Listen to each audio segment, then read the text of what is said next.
Church leaders in the Brazos Valley preparing this year for their holiday services to be held a little bit differently. Rebecca Fielder has that story. Clergy members in Aggieland and its surrounding communities weren't quite sure what to expect this season, considering the need for social distancing and other safety precautions at their sanctuaries on Christmas Eve and morning. Pastors such as Bryan First United Methodist's Jennifer Weber prepared for challenges that a holiday crowd could present. Because attendance has been lower, we're pretty confident that we're going to have room for everyone, that we're not going to have to turn anybody away, and it helps that we have multiple services so that we can invite more folks to come and join us in the evening. Clergy have noticed the strain that pandemic restrictions have placed on congregants, especially considering those who are in quarantine and unable to worship communally.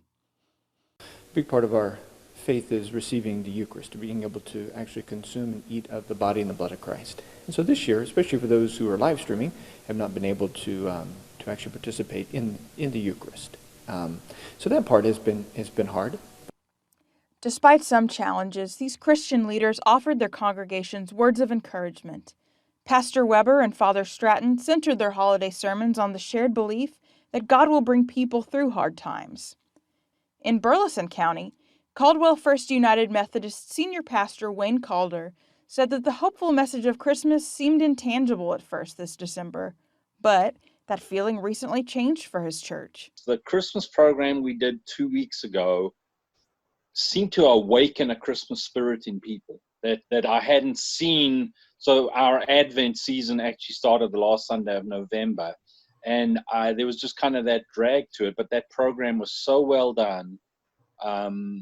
It engaged people on all different kinds of levels. Our organist and our pianist did an incredible job, and I think that really lifted people's spirits, and it gave them something different to focus on. And I think that's part of what our need is these days, is looking for that different thing to focus in on. As Christians met in person and digitally for holiday services this week, they were offered reminders that the God they worship persists in trying times.